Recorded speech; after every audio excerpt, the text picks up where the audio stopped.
Assalamualaikum warahmatullahi wabarakatuh. Perkenalkan, nama saya Sofia Al-Mutakov dengan NPM 2113022051 dari program studi pendidikan fisika jurusan pendidikan MIPA Fakultas Keguruan dan Ilmu Pendidikan Universitas Lampung. Saya di sini akan berpresentasi mengenai sistem reproduksi manusia yang berjudul Sistem Reproduksi Manusia. Saya mengambil PowerPoint dari kelompok saya sendiri, yaitu kelompok 7. Nama-namanya bisa dilihat di PowerPoint-nya ya. Oke, selanjutnya pengertian reproduksi manusia. Reproduksi ialah suatu proses di mana materi genetis suatu sel membelah diri menjadi banyak pembelahan sel somatik. Selanjutnya, struktur organ dan fungsi reproduksi manusia. Bisa dilihat sendiri gambarnya. A. Struktur organ reproduksi wanita. Pertama itu ada vagina. Vagina mempunyai panjang sekitar 8 cm sampai dengan 10 cm. Vagina terletak di antara rektum dan kandung kemih. Ini bisa dilihat gambarnya ya guys. Yang selanjutnya, ovarium. Ovarium adalah salah satu organ reproduksi wanita yang berfungsi sebagai alat yang menghasilkan sel telur dan hormon pada rahim. Bentuk dari ovarium ialah ovum dan memiliki panjang sekitar 4 cm, lebar 3 cm, dan diameternya sekitar 2 cm. Warna dari ovarium biasanya abu kemerahan dan memiliki permukaan yang tidak rata. Bisa dilihat gambarnya, seperti ini bentuknya. Selanjutnya ada serviks. Serviks merupakan bagian bawah rahim yang tersambung ke vagina. Terus kemudian ada namanya uterus atau rahim.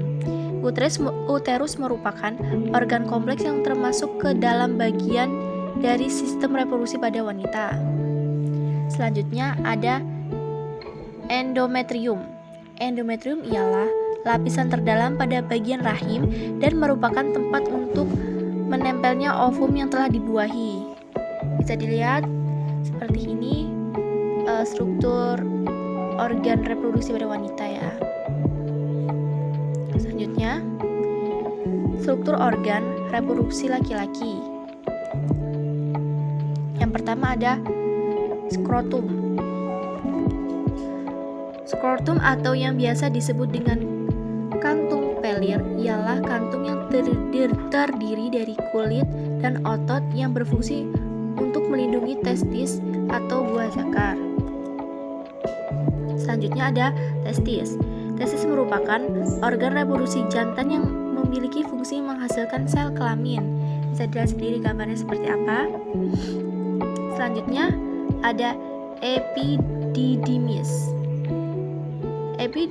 Epididymis adalah saluran yang muncul dari testis yang memiliki bentuk berkelok-kelok dan berada di luar permukaan testis serta memiliki panjang sekitar 6 mm. Setelah itu ada namanya vas deferens.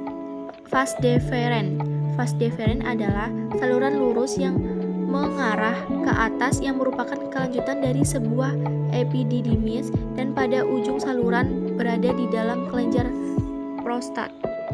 Selanjutnya ada vesicula seminalis. Vesicula seminalis, kantung ini berupa kantung kelenjar yang berbentuk tidak rata atau memiliki lekukan-lekukan. Bisa dilihat sendiri gambarnya, dia mempunyai lekukan-lekukan. Oke, selanjutnya uretra.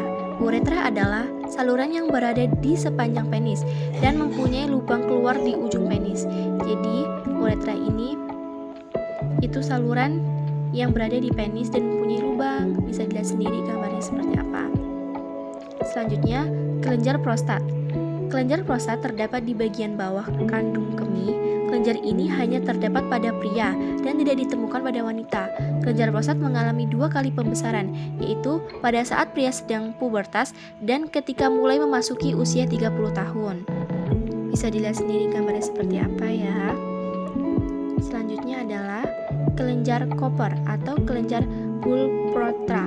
Kelenjar Koper merupakan kelenjar yang mensekresikan getahnya ke dalam uretra yang berupa mukus atau lendir yang berwarna jernih dan memiliki sifat basa yang dapat menetralkan zat asam pada urin yang tertinggal di sepanjang uretra.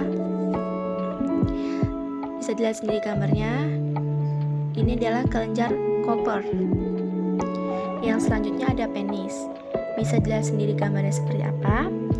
Penis merupakan organ yang bersifat erektil yang tersusun dari 3 bagian tabung erektil, yaitu sepasang koropora cavernosa dan sebuah koropora spongiosa. Yang ketiganya akan berakhir pada gland. Yang selanjutnya ada saluran ejakulasi.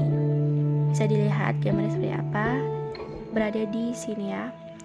Saluran ejakulasi merupakan saluran pendek yang menghubungkan antara uretra dan ductus vesicula seminalis. Selanjutnya, fungsi sistem reproduksi manusia. Fungsi utama dari sistem reproduksi pada laki-laki untuk menghasilkan, menyimpan, serta mengantarkan sperma untuk pembuahan sel telur.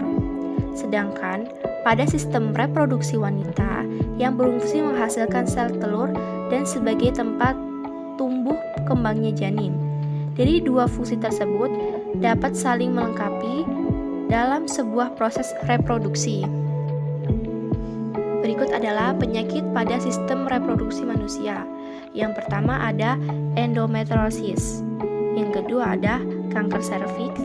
Yang ketiga ada PCOS. Yang keempat ada fibroid rahim.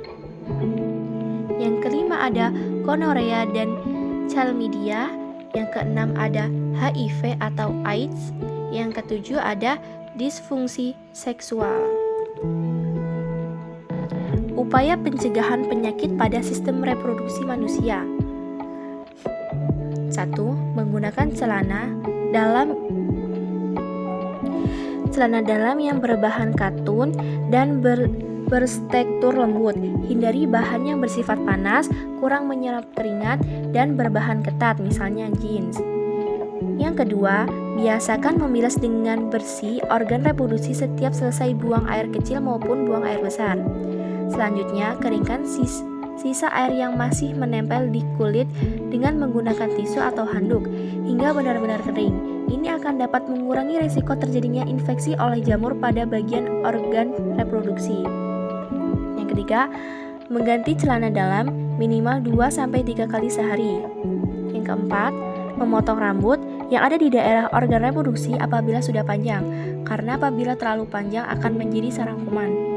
Yang kelima, bagi kamu yang perempuan, apabila sedang mengalami menstruasi, gantilah pembalut sesering mungkin. Pada saat aliran darah banyak, kamu dapat menggantinya minimal 5-6 jam sekali. Darah yang tertampung pada pembalut bisa menjadi media tumbuhnya kuman penyebab infeksi. Yang keenam, bagi kamu yang perempuan, hindari menggunakan sabun pembersih daerah kewanitaan dan pentliner secara terus-menerus. Penggunaan sabun pembersih daerah kewanitaan akan mengubah pH vagina dan akan membunuh bakteri baik flora normal dalam vagina. Dan selanjutnya akan memicu tumbuhnya jamur.